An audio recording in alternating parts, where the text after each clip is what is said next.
poder dar la cátedra. Entonces voy a tratar de compartirlo en este momento.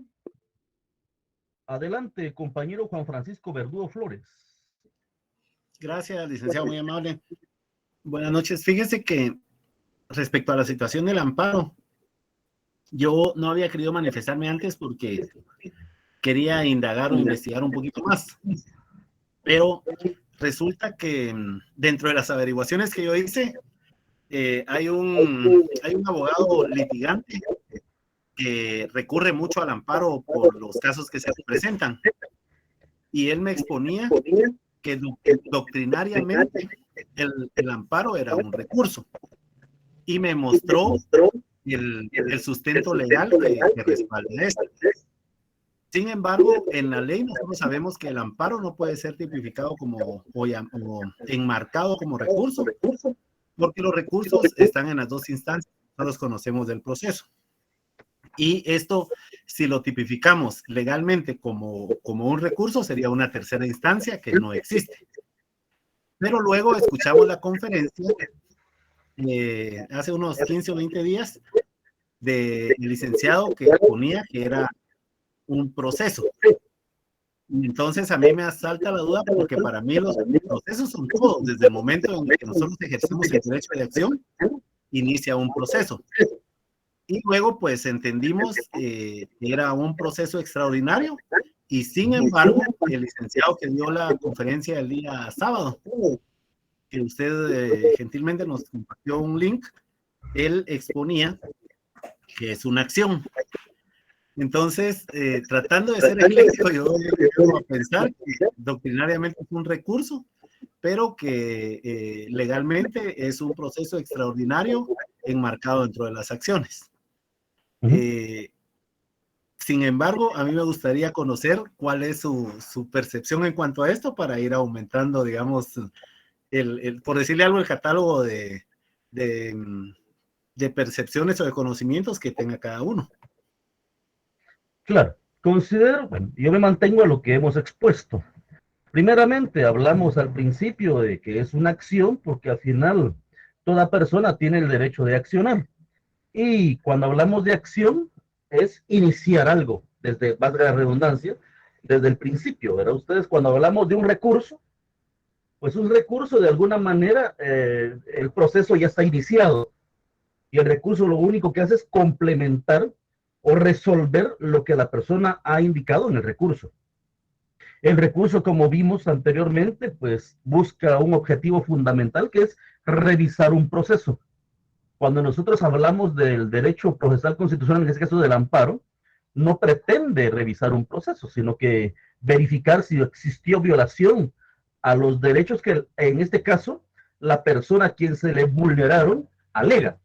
¿Por qué? Porque plantear el amparo no significa que uno tenga realmente, tiene el derecho de plantearlo, pero no significa que la persona tenga la razón o que tenga, pues, ¿qué le puedo decir? Los elementos necesarios para poder demostrar que tiene el derecho. Eso sería una cuestión. ¿Por qué? Porque, como bien usted lo mencionó, en Guatemala se utiliza el amparo como una tercera instancia, como un recurso. Y las personas, lo he preguntado en privado, si me dicen, mire, y el recurso de amparo es lo último. Es que no es un recurso. Es más, hay casos en los que no podría o no debería de aplicarse el amparo, pero como no hay área que no sea susceptible de amparo, por lo tanto la persona, pues en todo momento, nosotros los abogados planteamos el amparo. Planteamos el amparo, que muchas veces es la solución aparente cuando ya se ha agotado toda la instancia. ¿Por qué? Porque obviamente cuando uno plantea ante un tribunal una acción de cualquier tipo, civil, penal, cualquier tipo, ¿verdad ustedes? Pues obviamente pretendemos algo, tenemos una pretensión y pues por esa pretensión es que planteamos la acción. Algunas veces porque mi vecino se pasó sobre mi propiedad, decía el compañero ayer. Otras veces, pues son bastantes las situaciones en las cuales se vulneran los derechos humanos. Por ejemplo, he visto amparos especialmente, muy constantemente en contra del IX. ¿Por qué? Porque el IX hace todo lo posible para que las personas no obtengan una jubilación, una pensión y parte del IX o un medicamento específico. Entonces las personas optan por el amparo, ¿verdad? Usted para poder garantizar. Y aquí, entiéndase bien, cuando hablamos de cuestiones de enfermedades, por ejemplo, la persona le urge un medicamento, ejemplo, VIH, y la persona solicita al IX que le otorguen, digamos, ese medicamento, porque hacen los pagos, las contribuciones correspondientes. El IX muchas veces se niega a poder dar ese medicamento. Ahora, ¿qué vía debería optar la persona? Uno, agotar la vía administrativa, porque aquí una oficina le emitió una resolución indicando no al lugar, tocaría recursos de revocatoria, reposición, contencioso administrativo y después, pues, el amparo, digámoslo así. O sería que la persona tiene que ir al amparo directamente. No sé quién quiere compartir con nosotros. ¿Qué piensan? En ese caso, Elix, ¿qué tiene que hacer la persona? Debiera ir directamente al amparo porque está en juego su vida. Ahí estamos, ¿verdad? Ese es el juego que hacemos al analizar el amparo. ¿Por qué? Porque, mire, ¿cómo voy a agotar la vía administrativa? Cuando me digan que sí, ya estaré muerto. Entonces, pues esa es la idea del amparo. Pues yo considero que el amparo es un proceso extraordinario constitucional. Ese es el criterio que utilizo. No es un recurso. Como tal, los elementos del mismo no se dan para poder decir que es un recurso. No es para revisar un proceso. Es una acción porque se puede plantear aún no, aunque no esté relacionado a un proceso específico, se puede plantear directamente ante el órgano competente para resolver un asunto. Entonces, eso lo convierte, desde mi criterio, en ningún incidente. O sea, es un proceso constitucional extraordinario. Eso es. Se sale del ordinario, es de carácter constitucional. Esa es la consideración que tengo. Es una acción, sí, es una acción. Es un proceso, por supuesto, es un proceso, es una serie de fases. Por lo tanto, se denomina proceso constitucional extraordinario de amparo. Ustedes, algo maravilloso que decía Elick en la última exposición, que decía, mire, debería denominarse ¿qué? Señalaba, ¿verdad? Una petición de amparo. Quitémonos eso de petición extraordinaria constitucional de amparo, ¿verdad? Ustedes, que sea más específico indicado. Cuestiones de semántica nada más, pero para mí, insisto, es un proceso, eh, como lo indicaba hace un momento, extraordinario y de carácter constitucional. Y no es en este caso, un remedio procesal. Bueno, compañeros, vamos a continuar con nuestra clase donde nos quedamos el día de ayer. Déjenme buscar dónde está mi clase. Aquí está. Vamos a ver si lo encuentro. Compartir. Una ventana. Clase. Compartir.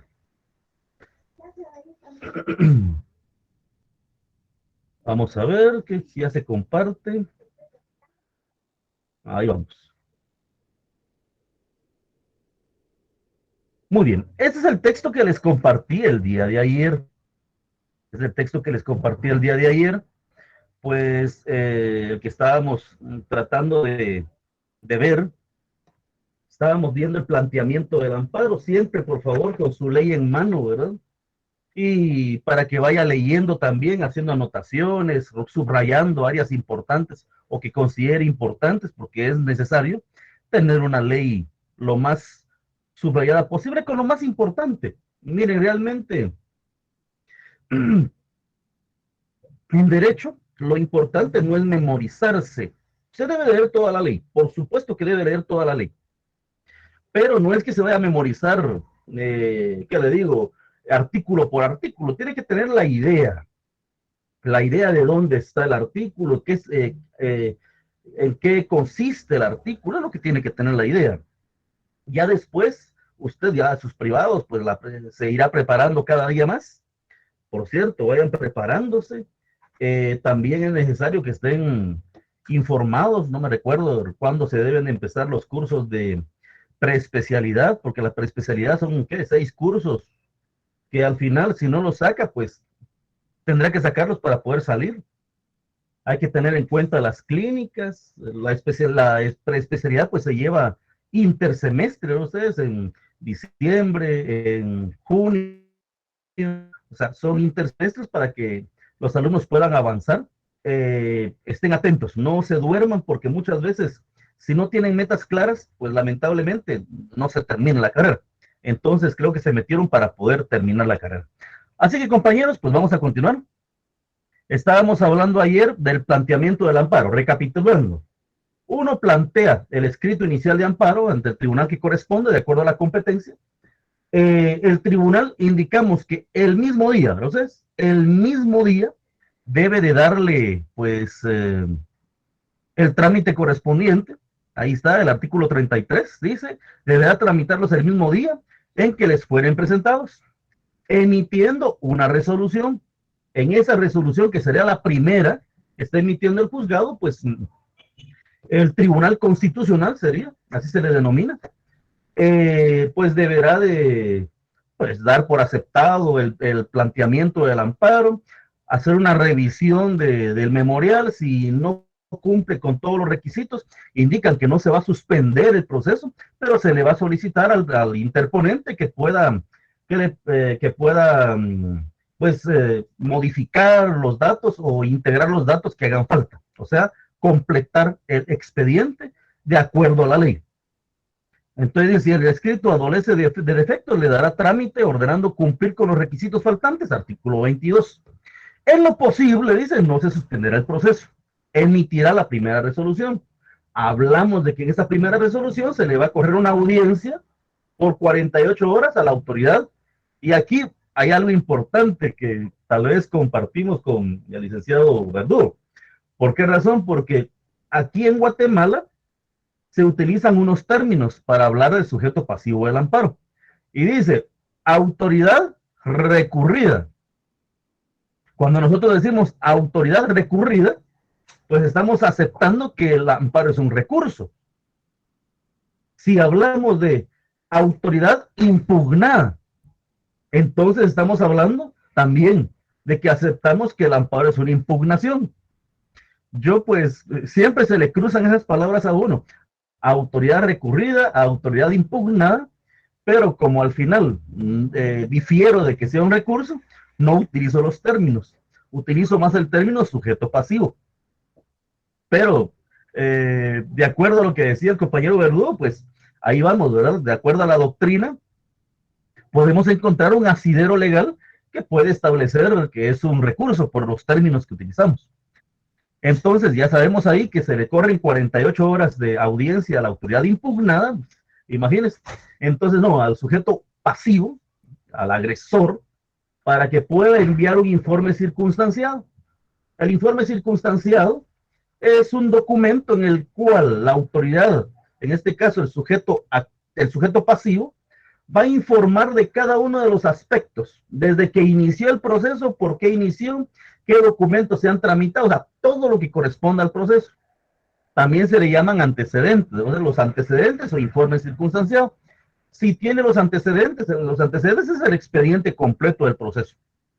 Esos son los antecedentes, el expediente completo del proceso, que debe de remitirlo dentro de las 48 horas siguientes.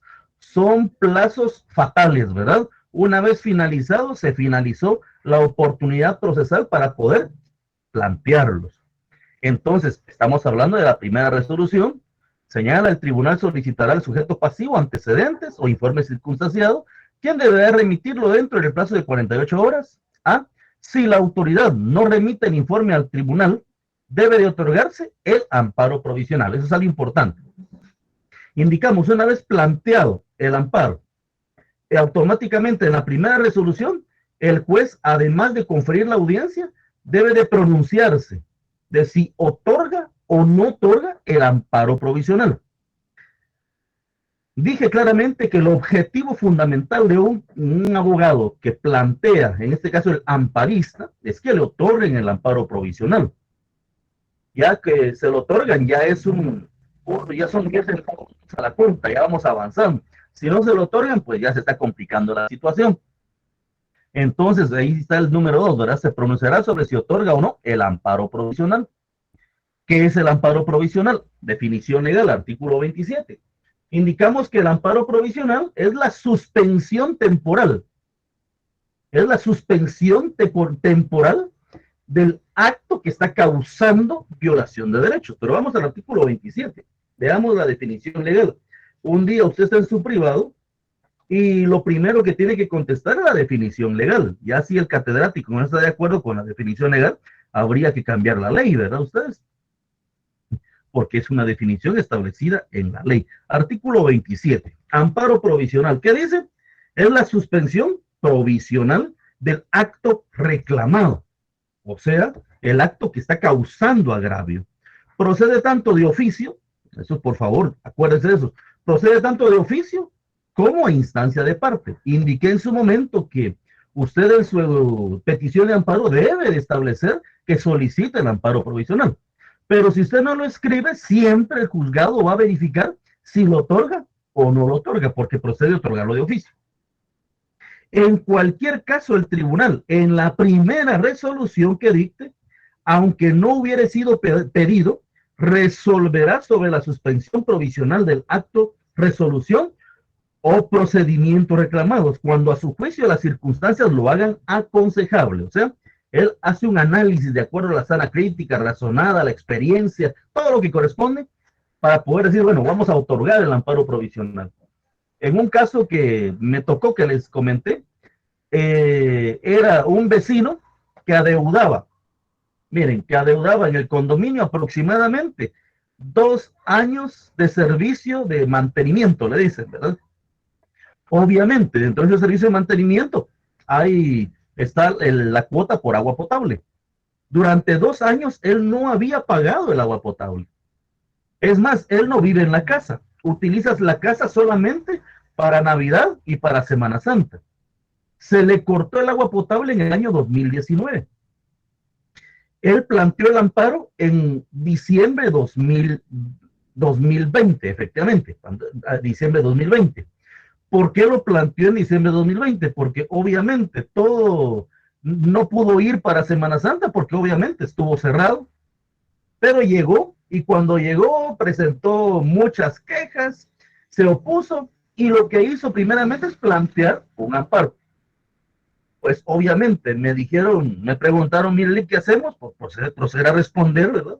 Evacuar la audiencia conferida, pero obviamente le otorgaron inmediatamente el amparo provisional. ¿Por qué se lo otorgaron? ¿Por qué? Porque estábamos en la pandemia, además que hay demasiadas resoluciones de la CC indicando que no se le puede cortar el agua potable a un vecino. Y eso es lo que hizo, imagínense, creo que le hubiera salido mejor pagar la cuota que meterse a pagar un amparo. Pero eso pasó. Por lo tanto, ahí ¿qué sucedió? Le otorgaron el amparo provisional y aquí sucedió algo especial. Nos dieron 24 horas. Una vez planteado el amparo y otorgado el amparo provisional, nos ordenaron reconectarle el agua potable dentro de las siguientes 24 horas y evacuar una audiencia indicando que ya habíamos conectado el agua potable. Procedimos a hacerlo de esa manera. Después de eso, el proceso tardó aproximadamente 1 año y medio. 1 año y medio. Año y medio después emitieron la última resolución en donde le dieron a él, declararon con lugar parcialmente el amparo provisional, porque él no estaba alegando solamente del agua, sino que la cuota que adeudaba. Entonces, la cuota que adeudaba, pues, nos dijeron que lo cobráramos por la vía correspondiente, que sería un juicio ejecutivo, en la vía civil. Entonces, pues les cuento, eso es el amparo provisional, y lo que uno busca es que otorguen el amparo provisional. Ya sabemos la definición legal, artículo 27. Continuamos con el artículo 28. Amparo provisional de oficio. Para todos los compañeros, sé que muchos ya conocen mucho de derecho y han tenido esa relación con el mundo de lo jurídico, pero pues cuando hablamos de oficio, el término de oficio es que no se necesita hacer la petición, que no necesito solicitarlo, de oficio. Por un ejemplo sería cuando una dama es agredida por su esposo, por su novio, por su patrono.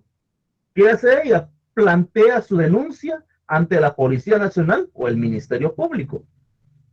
Esto es como una piedra, ¿verdad usted? Que inicia su recorrido hasta que finaliza. ¿Por qué? Porque todo el proceso se va de oficio. Dentro de las características del amparo, lo indicamos al principio, es que su inicio es a petición de parte, o sea, un principio dispositivo. Yo tengo que iniciarlo. ¿Cuándo lo inicio? Con el planteamiento del amparo a través de mi solicitud, mi memorial de solicitud de amparo. Una vez planteado, todo lo demás va a ir de oficio, o sea, automáticamente. Artículo 28. Amparo provisional de oficio. Deberá, dice, decretarse de oficio la suspensión provisional del acto, resolución o procedimiento reclamado, entre otros en los casos siguientes. Y ahí vienen cuatro, perdón. A, si el mantenimiento del acto o resolución resultare peligro, principalmente peligro de privación de la vida. Les expliqué un ejemplo ayer. Cuando se trate de acto o resolución cuya ejecución deje sin materia o haga inútil el amparo al hacer difícil, gravosa o imposible la restitución de la cosa a su estado anterior. O sea, lo que pretendemos con el amparo es garantizar, e indicamos también que hay una dualidad, un doble objetivo del amparo. Uno es evitar que exista un daño a una persona, un derecho de una persona, o sea, de manera preventiva, y la otra es restaurar cuando ya haya acontecido el daño. Continuamos lo que lo leímos ayer. Artículo 29, señala, artículo 29, amparo provisional en cualquier estado del proceso. Hemos estado hablando que, un ejemplo, plantearon ustedes el amparo e inició el proceso, pero no le dieron, decretó el tribunal no al lugar al amparo provisional, no le otorgaron el amparo provisional. Esto no significa que no se lo puedan otorgar posteriormente. ¿Por qué? Una vez la autoridad, en este caso recurrida, ustedes, el sujeto pasivo, proceda a evacuar la audiencia, tendrá que enviar ya sea el informe circunstanciado o los antecedentes. Si a criterio del tribunal, al verificar, se da cuenta que efectivamente usted corre un riesgo y que se le puede vulnerar el derecho, puede otorgar en esa instancia el informe circunstanciado. Eso se da en la segunda resolución que se emite. Pero ahorita estamos en la primera, ¿verdad? Así que continuamos. Artículo 29, ya hablamos amparo provisional en cualquier estado del proceso. En cualquier estado del procedimiento, antes de dictar sentencia y a petición del interesado o de oficio, o sea, se pueden dar los dos extremos, los tribunales de amparo tienen facultad para acordar la suspensión provisional del acto reclamado, resolución o procedimiento reclamado. Después tenemos también, así como pueden otorgarlo en cualquier momento, también pueden revocarlo en cualquier momento del proceso. Artículo 30. Dice, establece revocación del amparo provisional. Asimismo, en cualquier estado del procedimiento, antes de dictar sentencia y a petición de parte o de oficio, los tribunales de amparo tienen facultad para revocar la suspensión provisional del acto, resolución o procedimiento reclamados, cuando a su juicio el mantenimiento de la medida no se justifique y siempre que no esté contemplado dentro de los casos de suspensión obligatoria. ¿Cuáles son los casos de suspensión obligatoria? Los que están establecidos en el artículo 28. Muy bien, entonces ahí tenemos amparo provisional, definición legal. Si no se solicita, artículo 28, pues siempre lo van a analizar si lo otorgan o no. El amparo provisional en cualquier estado del proceso, lo acabamos de leer. Revocación del amparo provisional. Levantamiento del acta de estado. Vamos a leerlo también, por favor. Artículo 31. Acta del estado que guardan los hechos y actos suspendidos. Estos dos artículos que vamos a leer son muy importantes porque dice, cuando la singularidad del caso lo requiera, en el momento de comunicarle a la autoridad impugnada la suspensión del acto, se levantará acta en la que se hará constar detalladamente el estado que en ese momento guardan los hechos y actos que se suspenden, y la prevención hecha de no modificarlos hasta que se resuelva en sentencia o lo ordene el tribunal. Volvemos al típico ejemplo de la pared, que siempre he colocado como ejemplo. Viene usted y tiene la pared y le dieron con lugar el amparo provisional. Inmediatamente la autoridad se va a personar y va a levantar un acta, haciendo constar las condiciones en las cuales se encuentra la pared en ese momento. ¿Por qué? Porque ya le están ordenando a la municipalidad no demoler esa pared. Mire, no bote la pared, no la destruya, espérese. Si la persona o la autoridad desobedeciere el amparo el amparo provisional, pues le toca recibir lo que dice el artículo 32, encauzamiento por desobediencia. Vamos a ver, encauzamiento por desobediencia. Señala de la siguiente manera, artículo 32. Si la persona a quien se haya notificado la suspensión desobedece la orden judicial y sigue actuando, el tribunal que conozca del proceso ordenará inmediatamente su encauzamiento, librándose para el efecto certificación de lo conducente para la iniciación del proceso penal que corresponda. Cuando hacen un proceso de desobediencia, esos procesos no son tan completos, ¿verdad ustedes? ¿Por qué? Porque ya no hay que investigar tanto. Ya está establecido que la autoridad ya investigó, ya se cumplió el proceso de que la persona, a pesar de haber levantado un acto donde se comprometía a obedecer la instrucción, la orden, la resolución que emanó del órgano jurisdiccional competente, pues mandó a demoler de todos modos la pared. Entonces ahí hay un delito de desobediencia. Ahí está el artículo 420, ahí lo tenemos anotado. Dice, artículo 420, obviamente, del Código Penal, desobediencia. Comete delito de desobediencia el funcionario o empleado público que se negare a dar el debido cumplimiento a sentencias, resoluciones u órdenes de autoridad superior dictadas dentro de los límites de su respectiva competencia y revestida de las formalidades legales. El responsable de este delito será sancionado con pena de prisión de 1 a 3 años, multa de 5,000 a 20,000 quetzales e inhabilitación especial. Es lo que corresponde al delito de desobediencia. Muy bien. Esta resolución, señala, es apelable. Esta resolución es apelable. Ustedes ya han visto qué es la apelación, ¿verdad? La apelación, al final, es... ahorita vamos a ver un... Cuando hablamos de la apelación, una vez recibido una sentencia de primer grado a la que yo no esté de acuerdo, obviamente, porque causa agravio a mi derecho, yo tengo el derecho de apelar, o sea que otro juzgado superior conozca del asunto que en este caso me aqueja. Vamos, artículo 61. ¿Alguna vez los voy a poner a leer, compañeros? Artículo 61. Legitimación para apelar. Aclaro, porque cuando yo estoy presencialmente, pongo a leer a los compañeros. Hoy no pongo a leer a los compañeros porque si pongo a leer a alguien, por veces tardan en responder, por veces no está allí, entonces creo que se pierde un poco de tiempo. Por eso es que mejor lo leo yo. Artículo 61, señal.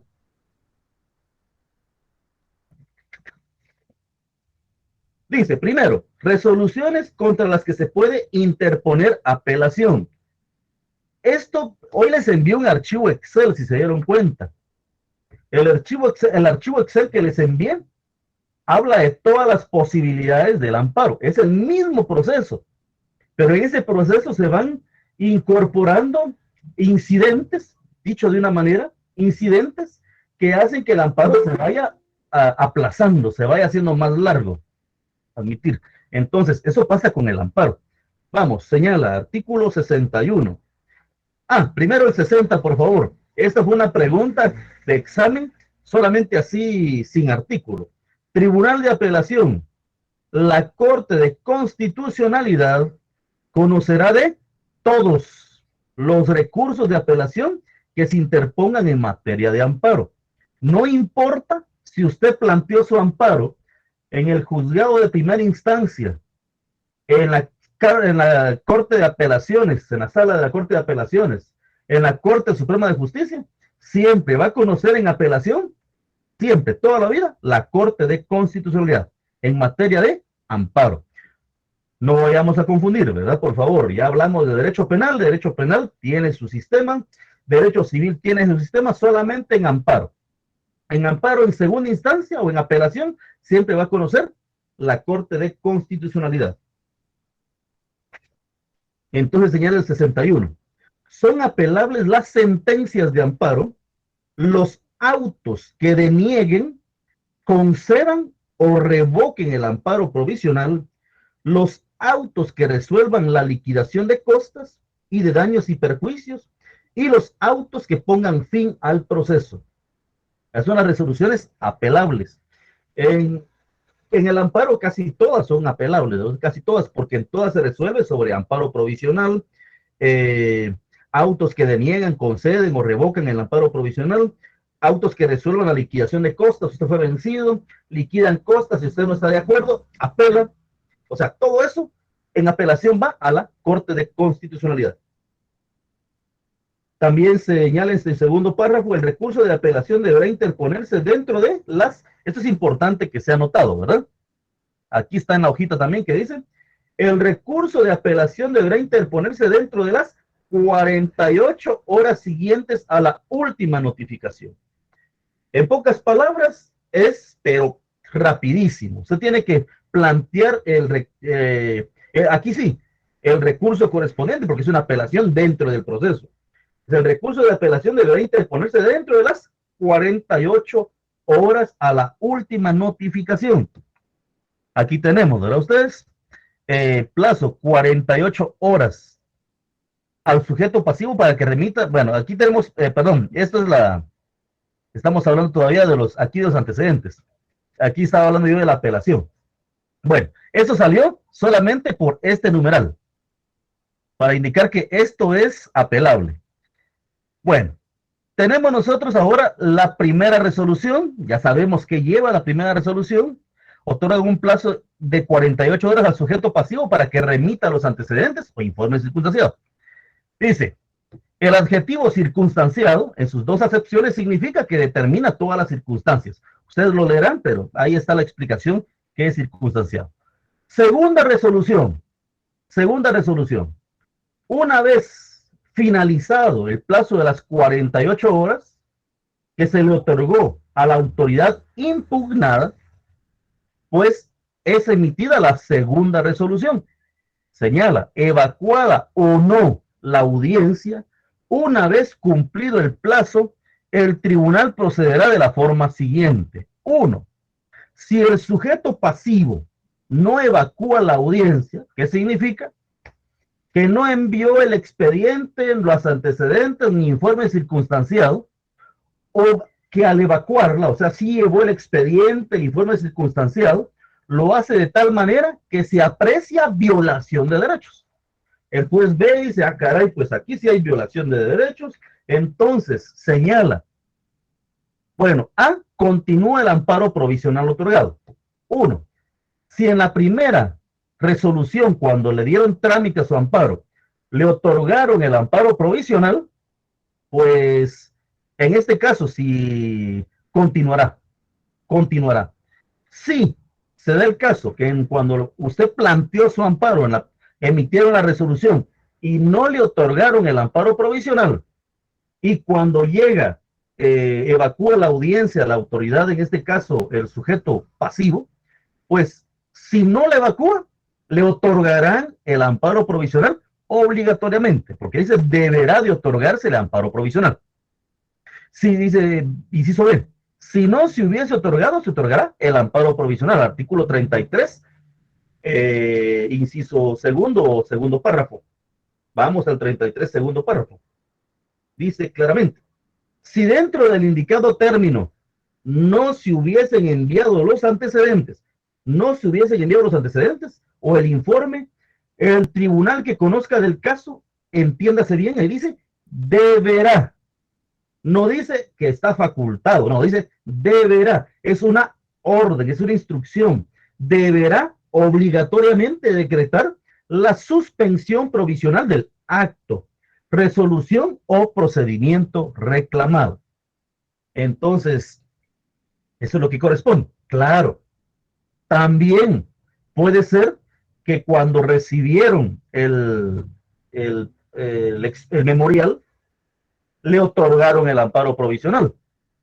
A las 48 horas o dentro del plazo de 48 horas, la autoridad, en este caso el sujeto pasivo, pues remite el expediente y se constata el juez que efectivamente el sujeto pasivo tiene razón. Entonces también puede revocarle el amparo provisional que ya se le ha otorgado. O sea, pueden suceder las dos cosas. Número 2. Si el sujeto pasivo al evacuar la audiencia demuestra tener la razón, era lo que estaba explicando, se revocará el amparo provisional. 3. En cualquiera de los casos se correrá audiencia a todas las partes. Por favor, aquí es la primera audiencia, se le denomina, ¿verdad? La primera audiencia. Número 3. Se correrá la audiencia por 48 horas a todas las partes. ¿Cuáles son las partes? El amparista, o sea, el sujeto activo. El sujeto pasivo o la autoridad recurrida, impugnada, los terceros y al Ministerio Público, dentro del perentorio plazo de 48 horas. Muy bien, eso está en el artículo 35. Vamos, artículo 35. Primera audiencia a los interesados y prueba.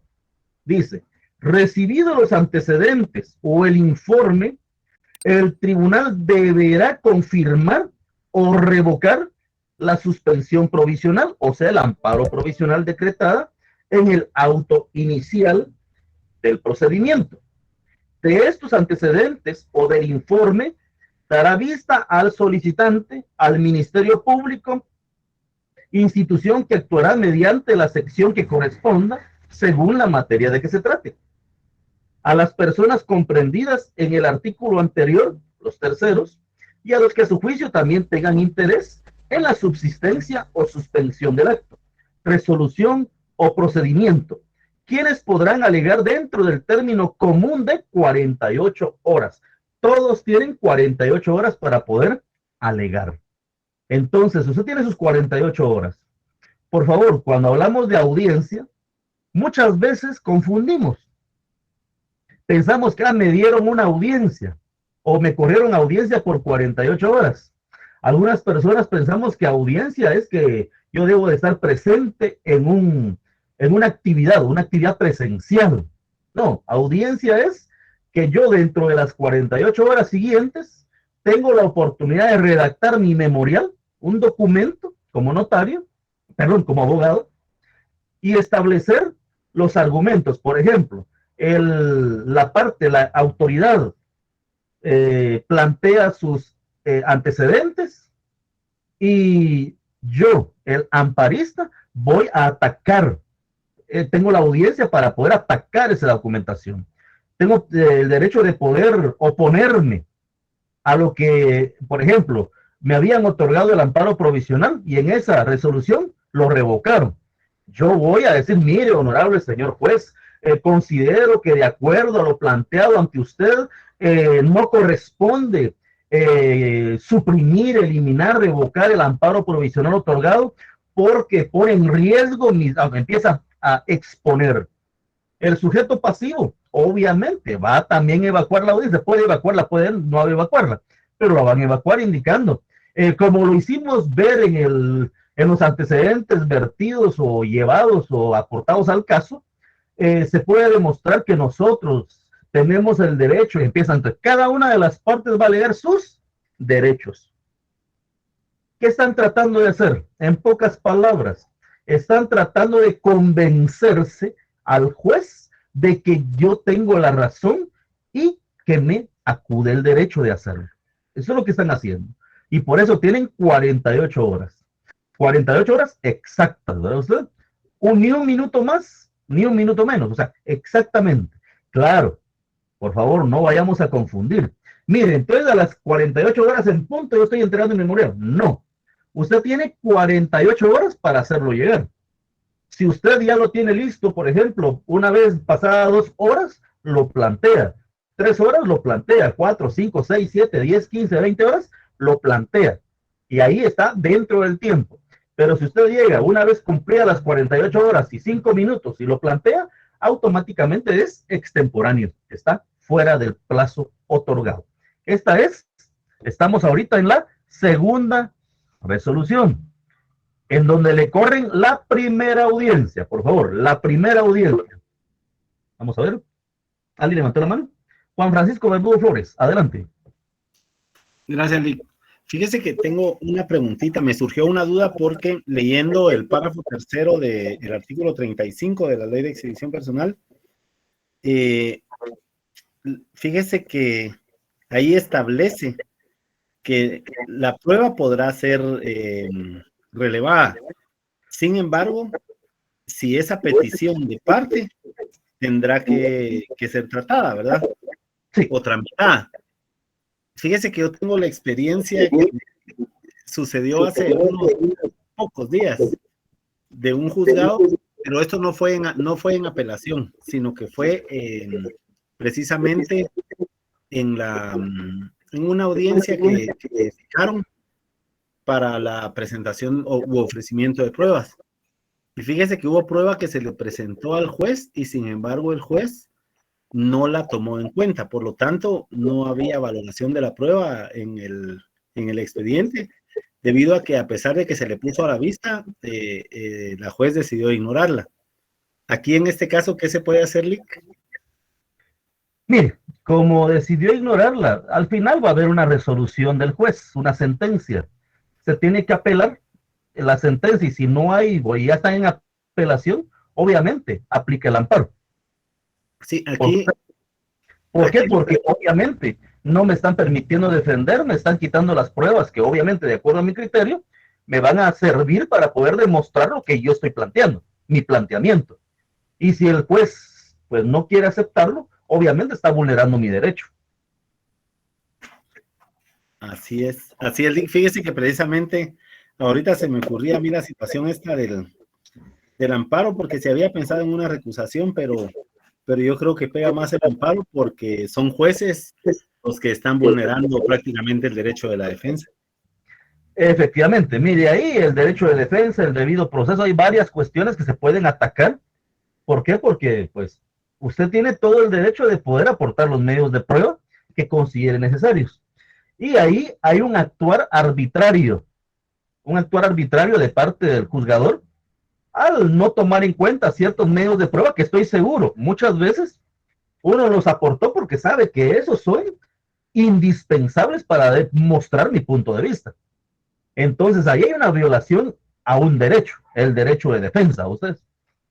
A pesar que yo estoy dentro del proceso, se me está dando el derecho de poder interponer. Por eso nosotros tenemos el principio contradictorio o de contradicción.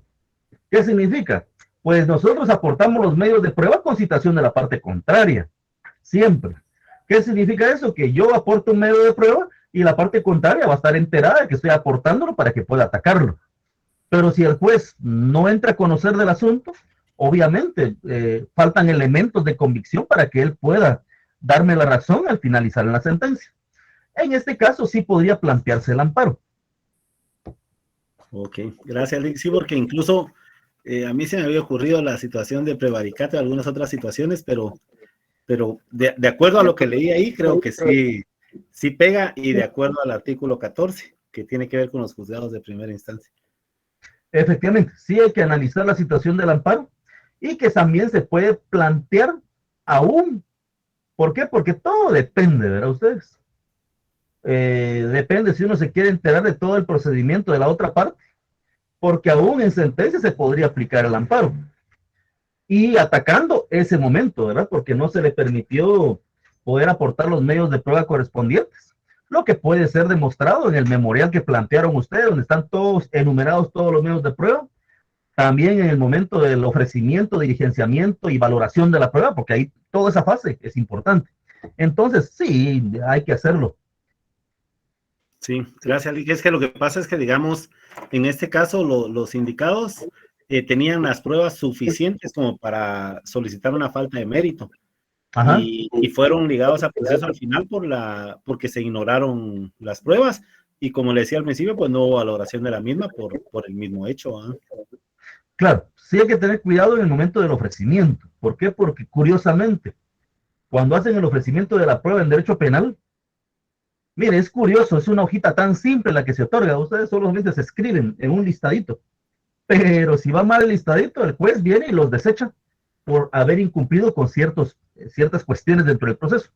Pero mire, al final uno tiene que hacer toda la lucha para poder lograr un resultado satisfactorio dentro del proceso que está ventilando. Ok, muy agradecido, licenciado. Para servirle, compañero. Entonces, bueno, en este caso, yo todavía no he leído la parte de la prueba, por eso es que no lo leí, porque todavía no vamos a llegar a esa fase. Entonces, aquí señala, seguimos en la segunda resolución, por favor, segunda resolución. Ya pasamos la primera, ya pasaron las 48 horas, ya tenemos nosotros ahora la autoridad, otorgaron 48 horas, ya llevó su expediente, ahora emiten la segunda resolución que indicamos, pues continúa el amparo provisional o lo revocan y todo lo que corresponde. También se le correrá audiencia a todas las partes, indicamos amparistas, sujeto pasivo, terceros, y al Ministerio Público por el plazo de 48 horas, ¿verdad? Ya sabemos que las 48 horas, en cualquier momento, usted puede llevar su memorial al juzgado correspondiente. Si en algún momento se le cumplen las 48 horas y es la medianoche, tiene que llevarlo al juzgado de turno, penal o lo que sea, para presentarlo y que se lo acepten y se lo sellen. ¿Por qué? Porque por eso es que todos los días y horas son hábiles, ¿verdad? Ustedes, todos los días y horas son hábiles. ¿Por qué? Porque si sus 48 horas se le vencen a las 11:59 de la noche, pues usted a las 11:55 tiene que estar en el juzgado de turno. Mire, aquí está mi memorial, se lo sellan de recibido y la hora correspondiente, que es muy importante en el proceso de amparo. Señala, el tribunal al finalizar el plazo emite una resolución. O sea, terminó el plazo de las 48 horas de las partes, ya si hayan evacuado la audiencia o no hayan evacuado la audiencia, al final al juzgado no le importa. El juzgado va a finalizar el plazo, emite una resolución concluyendo la audiencia conferida a las partes. Artículo 35, segundo párrafo. Artículo 35, segundo párrafo, señala. Vamos a ver, ya me perdí. Artículo 35, segundo párrafo, dice así. Vencido dicho término, hayan o no alegado las partes, el tribunal estará obligado a resolver. Pero si hubiere hechos, bueno, hasta ahí, estará obligado a resolver. ¿Qué significa estará obligado a resolver? Obligado a emitir una sentencia, ¿sí? Obligado a emitir una sentencia. No seguimos leyendo porque ahí está lo que decía el compañero Verdugo, la apertura a prueba. En el presente caso, pues no vamos a llegar todavía a la apertura a prueba. Entonces tenemos, emite una sentencia. Eso está, vamos a leer, artículo 42, por favor. Ahí está establecido. Artículo 42, sentencia. ¿Qué es la sentencia? Dice, análisis del caso y sentencia. Al pronunciar la sentencia, el Tribunal de Amparo examinará los hechos, analizará las pruebas y actuaciones y todo aquello que formal, real y objetivamente resulte pertinente. Bajo ese argumento es que a uno le rechazan ciertas pruebas. Es impertinente ¿Por qué quiere 3 testigos si 2 son suficientes? Entonces, ahí van eliminando eh, los elementos, testigos, documentos o lo que sea. Entonces, analizará las pruebas y actuaciones y todo aquello que formal, real y objetivamente resulte pertinente. Examinará todos y cada uno de los fundamentos de derecho aplicables, hayan sido o no alegados por las partes. Ahí es donde hay una función, ¿verdad? Ustedes, realmente el Tribunal de Amparo tiene que hacer una revisión absoluta del derecho que se está tratando de dilucidar. Dice, con base a las consideraciones anteriores y aportando su propio análisis doctrinal y jurisprudencial, pronunciará sentencia interpretando siempre en forma extensiva la Constitución, en forma extensiva, no limitativa, ustedes, forma extensiva, otorgando o denegando el amparo, con el objeto de brindar la máxima protección en esta materia y hará las demás declaraciones pertinentes. Cuando dice hará las demás declaraciones pertinentes, se refiere a las costas procesales, multas y todo lo que tiene que imponer. Muy bien. Eso es respecto a la sentencia. El artículo 43, no lo puse ahí porque tal vez no es parte de mi tema ahorita, pero se titula doctrina legal. Algunos habrán escuchado ese término. ¿Qué es la doctrina legal? Y la doctrina legal es la jurisprudencia. O sea, y vamos a leerlo primero. Doctrina legal, artículo 43. Vamos leyendo, por favor. La interpretación de la norma o de las normas, dice ahí, de la Constitución y de otras leyes contenidas en las sentencias de la Corte de Constitucionalidad sientan doctrina legal que debe de respetarse por los tribunales al haber 3 fallos contestes o constantes de la misma Corte. Sin embargo, bueno, hasta ahí, ¿verdad? Ustedes, 3 fallos constantes o contestes de la misma Corte respecto al mismo asunto. Eso es doctrina legal. En su defecto nosotros le llamamos jurisprudencia. ¿Qué significa esto? Usted, por ejemplo, en el caso que les he hablado anteriormente, respecto a, respecto a esa escritura que se firmó, si no, y el que firmó, en este caso el vendedor, ya estaba fallecido.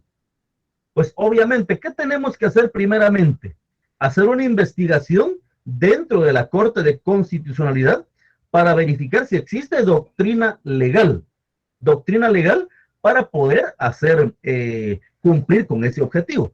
Por ejemplo, vamos a cambiar de página de presentación, dejar de presentar, y les voy a compartir, vamos a ver, aquí, les voy a compartir una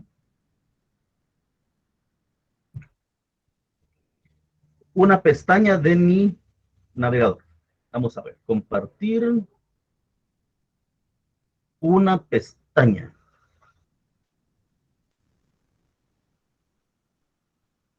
Compartir.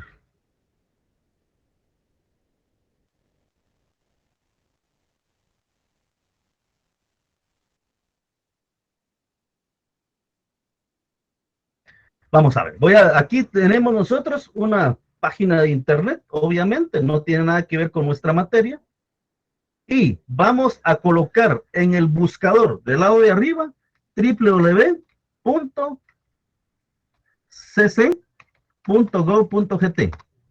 Enter.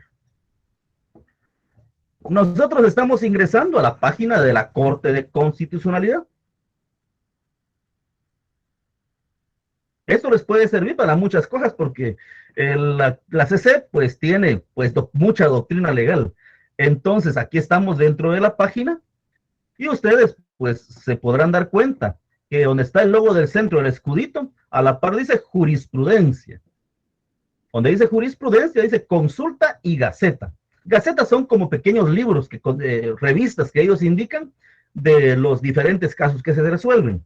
Pero le damos clic en consulta. Cuando nosotros ingresamos a consulta, pues si le damos de sesión segura, le damos continuar, Nosotros podemos hacerle consultas a la CC de sentencias. Aquí puede ver sentencias, autos, estándares internacionales y doctrina legal respecto a asuntos específicos. Aquí, pues, el nuevo sistema es un poquito más complicado. Si ustedes ven arriba, dice sistema anterior. Sistema anterior, le da clic a sistema anterior. Este es un poquito más fácil, el sistema anterior. Vamos a esperar que cargue.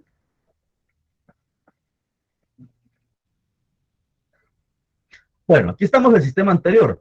Del lado izquierdo dice inicio, aquí donde pueden ver, dice la palabra búsqueda. Le dan clic en búsquedas y pueden escribir número de expediente por plazo, o sea, en qué tiempo fue emitida la sentencia, por tipo de proceso, civil, penal, laboral, administrativo, auto. Bueno, muchas veces nosotros colocamos texto libre. Espero que lo hayan oído bien. Texto libre. Muy bien. Ya desde búsqueda de sentencia por texto libre. Y usted viene y tiene que leer, obviamente, pero coloca, por ejemplo, derecho a la libertad. Y usted le dice buscar. Ahí le aparecieron una serie de procesos, de sentencias que están relacionadas con ese tema. Tal vez no directamente como usted lo quiere. ¿Qué tiene que hacer? Leer. Hace poco, por ejemplo, unas compañeras me hicieron una pregunta respecto a que fueron nombradas, tenían un proceso de oposición y resulta que ellas fueron las mejores ponderadas, pero le dieron el nombramiento a algunas personas que habían recibido menos ponderación. Entonces, ¿dónde tienen que ir? Aquí, ¿verdad? En esta página pueden investigar. Por ejemplo, aquí tenemos derecho a la libertad. Nos dice que esta resolución es de fecha del 10 de noviembre de 2021. Nos dice el número de expediente. La concordancia nos da un porcentaje de concordancias mínimo, pero si queremos ver, podemos darle atributos y nos dice, ¿verdad? ¿Qué nos va a señalar este proceso? Nos dice la fecha, sentencia, no es dable que disposición del partido contable y aparece un texto de en qué consiste, someramente, o sea, pequeñamente, escuetamente, dirían otros. Aparecen todas las instituciones relacionadas. Muy bien, cerramos.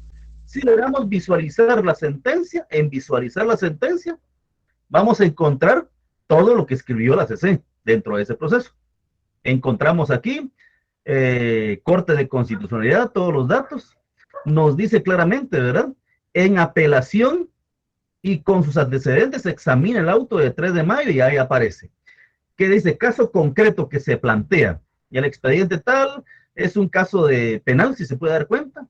Norma que impugna inconstitucional, segundo párrafo del artículo 14 de la ley reguladora del procedimiento de extradición. O sea, ahí hace todo el análisis, la CC, para poder emitir una sentencia. Si usted quiere agotarse todo, se va hasta el final y podrá ver si le dieron o no la sentencia. Aquí al final dice el numeral segundo, sin lugar, dice, el recurso de apelación instado por Jacob Weigarten y o Jacob, etcétera, etcétera. Como consecuencia, confirma el auto apelado. O sea, le dan la razón a la institución que emitió la sentencia. Porque en este tipo de sentencia, la autoridad impugnada es el juzgado, como decía acaba el compañero Verdú. Aquí se tiene que atacar a la autoridad impugnada. Y aquí está la página de la CC para poder colocar el texto correspondiente y poder ir leyendo.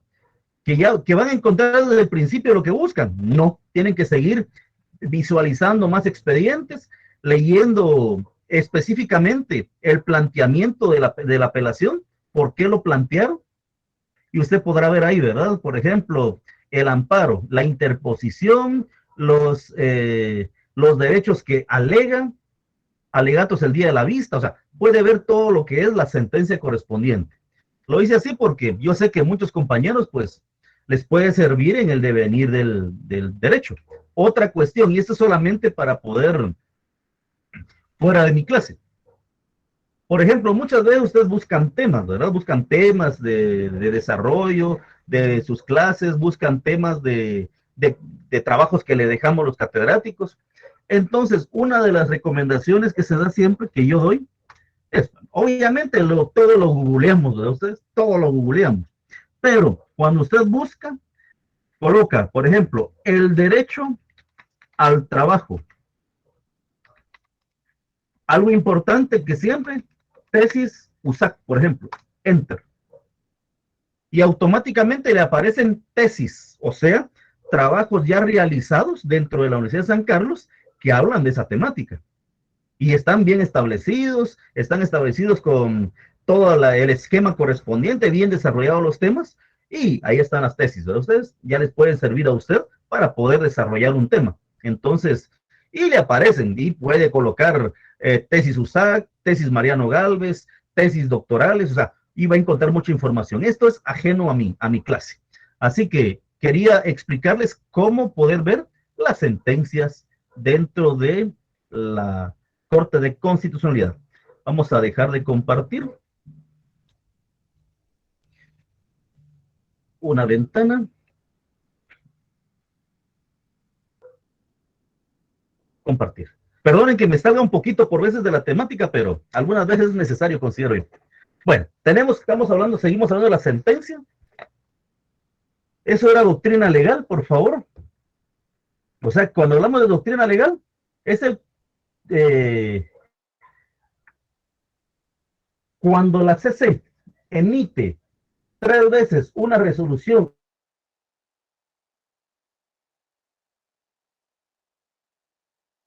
vuelve doctrina legal, obligatorio su cumplimiento. Sigamos, dice, si leemos la aplicación de las normas de la Constitución y de otras leyes contenidas en las sentencias de la Corte de Constitucionalidad, sienta doctrina legal que debe de ser respetada por los tribunales. Por los tribunales, al haber 3 fallos contestes de la misma Corte. Sin embargo, la Corte de Constitucionalidad podrá separarse de su propia jurisprudencia. Ustedes podrán darse cuenta que dependiendo la ideología política de la persona que llega, la Corte se va hacia la izquierda o se va hacia la derecha. Por ejemplo, si hablábamos de la Corte integrada anteriormente, pues podemos encontrar resoluciones que detenían procesos de explotadoras, en este caso de recursos minerales de Guatemala, mineras y todo eso. O sea, iban en contra, no en contra, sino que protegiendo los recursos de los guatemaltecos. Si analizamos, muchas de esas han sido revocadas y obviamente ahora dan más permisión. Todo depende de la ideología del grupo de magistrados. De eso depende. Entonces, si los magistrados son de pensamiento, ejemplo, capitalistas o algo, obviamente todo proyecto va a pasar adelante, no hay problema. Si tienen una corriente de pensamiento centro-derecha, centro-izquierda, van a tener ciertas restricciones. O sea, no se les olvide que depende de la persona que llegue la interpretación del derecho. Por lo tanto, la misma ley les da la facultad, que dice claramente, que la Corte de Constitucionalidad podrá separarse de su propia jurisprudencia, razonando la innovación, lo cual no es obligatoria para los otros tribunales. ¿Qué significa? Si hay doctrina legal de 3 fallos contestes de la CC y ahora la CC se separa de lo que había indicado en los 3 fallos anteriores, tiene todo el derecho de hacerlo. Pero para todos los juzgados de la República, todavía tienen que seguir obedeciendo los 3 fallos anteriores. Señala la última parte, la cual no es obligatoria para los tribunales. ¿Por qué? Porque hasta ahorita se separaron de la doctrina legal. Y dice, salvo que lleguen a emitirse 3 fallos, o sea, 3 nuevos fallos de acuerdo a la siguiente idea que tomó la Corte de Constitucionalidad. Esos son la doctrina legal que está establecida en el artículo 43. También, artículo 44.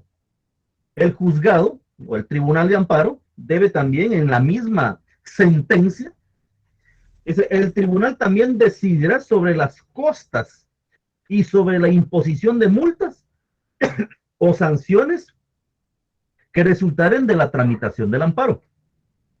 Entonces, Y dicen, no se les olvide, decidirá sobre las costas.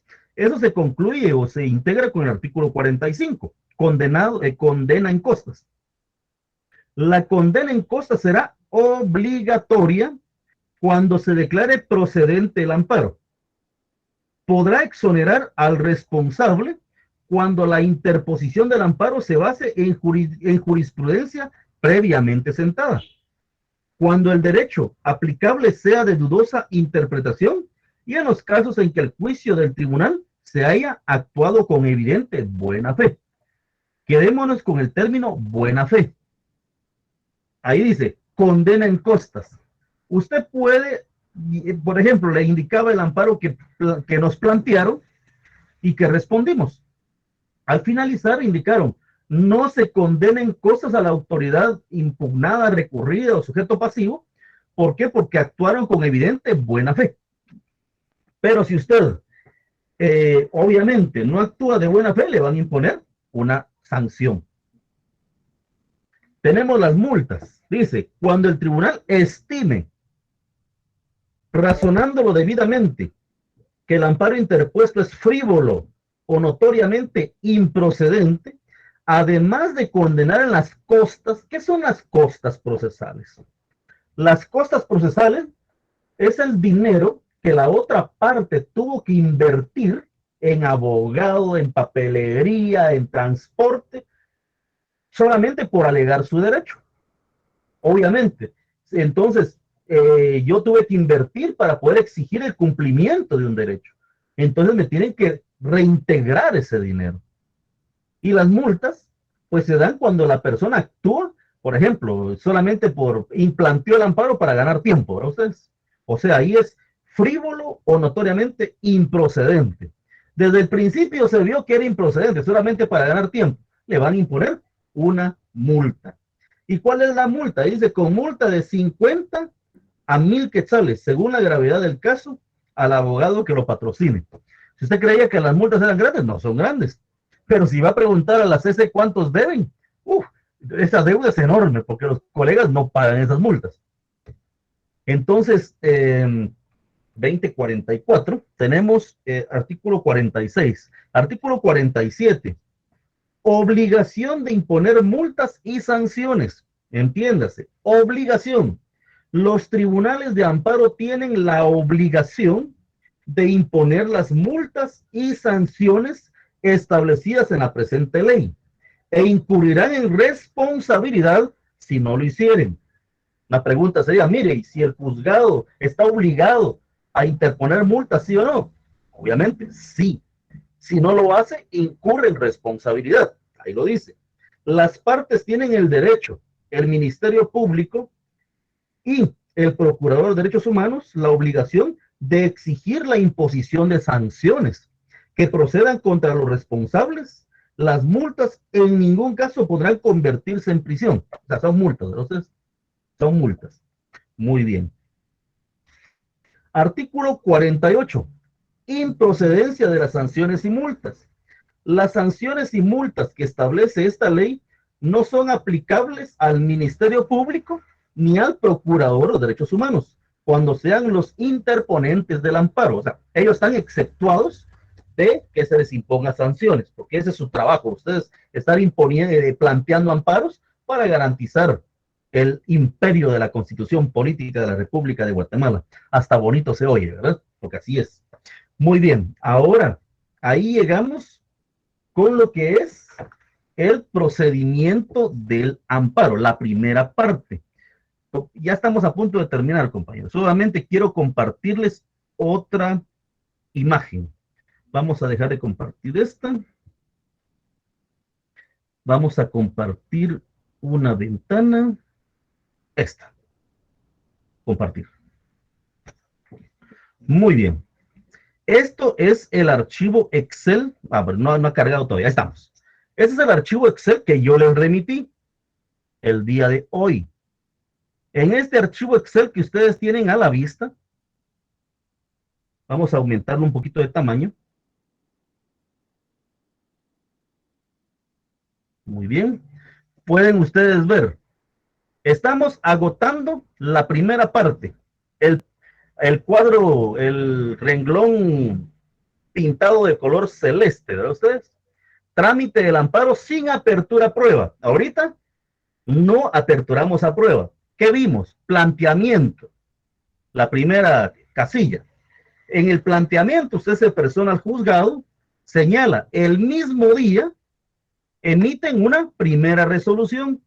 En esa primera resolución ya hablamos que otorgan o no amparo provisional, pero de todos modos le van a correr una audiencia por 48 horas, más el término de la distancia, eso lo hablamos ayer, para que la autoridad impugnada pueda remitir sus antecedentes o el informe circunstanciado.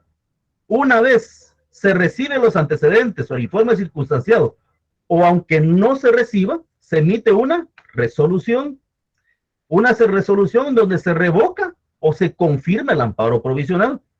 O y si no se había emitido, puede otorgarse el amparo provisional. Se corre audiencia a las partes por el término de 48 horas.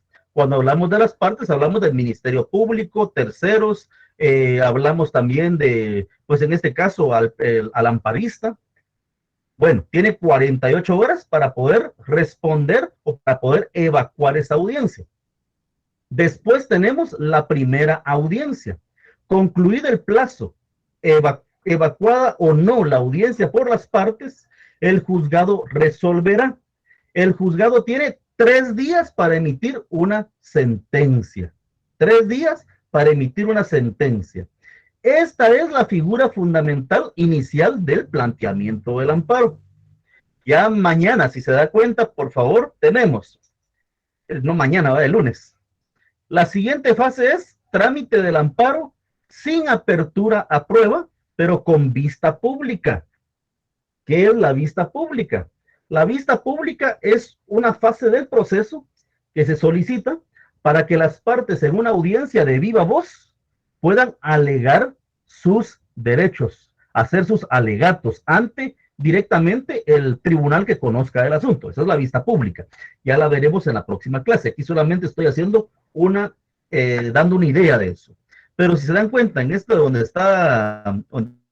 estoy puesto ahorita en el cuadro de Excel, dice planteamiento. Si se da cuenta, el proceso sigue el mismo día. Primera resolución, 48 horas, que donde se reciben los antecedentes o informe circunstanciado. Emite la primera resolución, revocando o confirmando el amparo provisional. Se corre audiencia a las partes por el término de 48 horas. Ahí pasan las 48 horas, se emite la primera audiencia. Concluido el plazo, evacuado o no las audiencias por las partes, el Ministerio Público o las partes pueden solicitar vista pública. ¿Dónde?